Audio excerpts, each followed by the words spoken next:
In example 2 and 3, we have application problems where can we take this problem and pull out what is the slope and what is the y-intercept from the context of the problem. So example 2 says a business uses straight line depreciation to determine the value y of a piece of machinery over a 10-year period.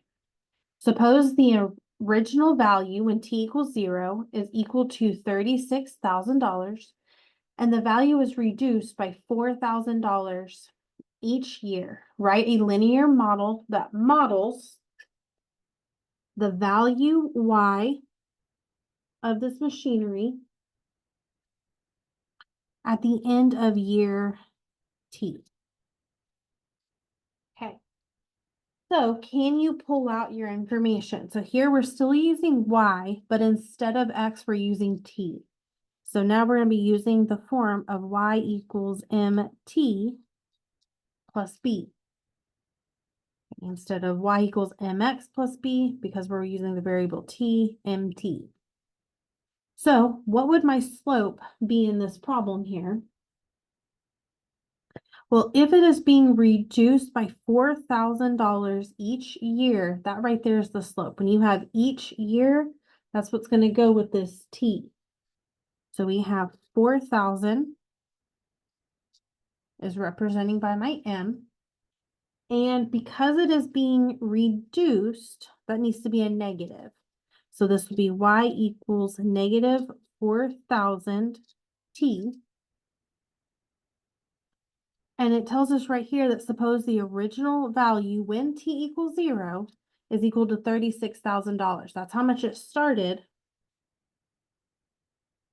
There is my b.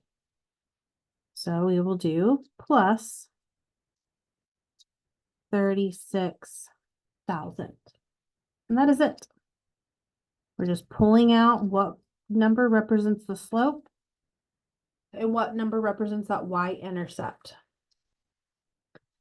3 is very similar with a little bit of a twist. It reads, an electric company determines its monthly bills for residential customers by charging a base price of $12 plus an energy charge of 10 cents or 10.34 cents for each kilowatt used. So we need to write an equation for the monthly charge, y in dollars, as a function of x, the number of kilowatts used. So x is the number of kilowatts used. Okay.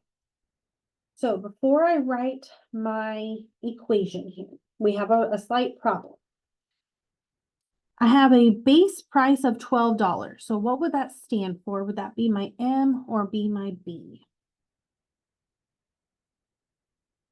Okay, that base price means it's a one-time charge. So that is my B, my y-intercept. And then we have 10.34 cents. Now, it's 10.34 cents for each kilowatt. So that is my slope. But I have a problem with my units here.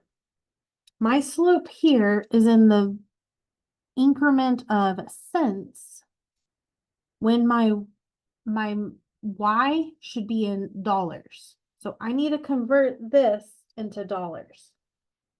So we have to use a little bit of dimensional analysis here, which is unit conversion. So if my slope is 10.34, and I'm going to put a C for cents right here, I need to change this into dollars. Okay, now for my dimensional analysis, we have $1 equals 100 cents. So because those two things are the same, whether you have a $1 bill or 100 pennies, they both equal the same amount. It does not matter if we want to put $1 over 100 cents or 100 cents over $1, because either way it's the same thing, so we are multiplying this by 1. Because my cents are on top though, that does mean I want my cents on the bottom. And so we will multiply this by $1 over 100 cents. So if I want to make this into a fraction and put that over 1, now I can cross reduce my unit of cents and cancel that out. And now when I multiply straight across, I have 10.34 times $1. So that is $10.34 over, I don't have any units on the bottom now. So we have 1 times 100, which is 100. And when I do 10.34 divided by 100, that's going to move this decimal 2 places. So this is equivalent to $1.1034. So this is the slope that I am using. You have to convert this since our units are different. So really and truly, this is a problem in my math lab. When you get to this problem, just take however many cents this is and just divide it by 100. Okay.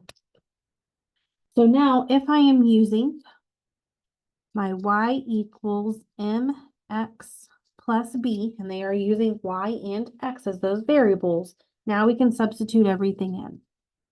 My m is what we just found here to be 0.1034, bring down that x, and then that y-intercept is 12, so plus 12.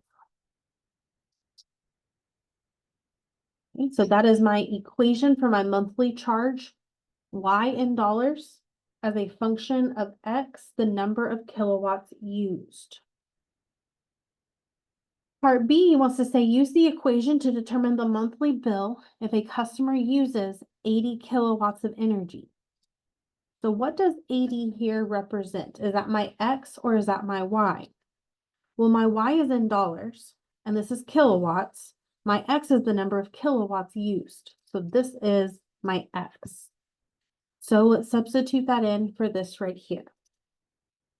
So I'm going to get Y equals 0.1034 times 80, since that's my X, plus 12. So let's put this in our calculator.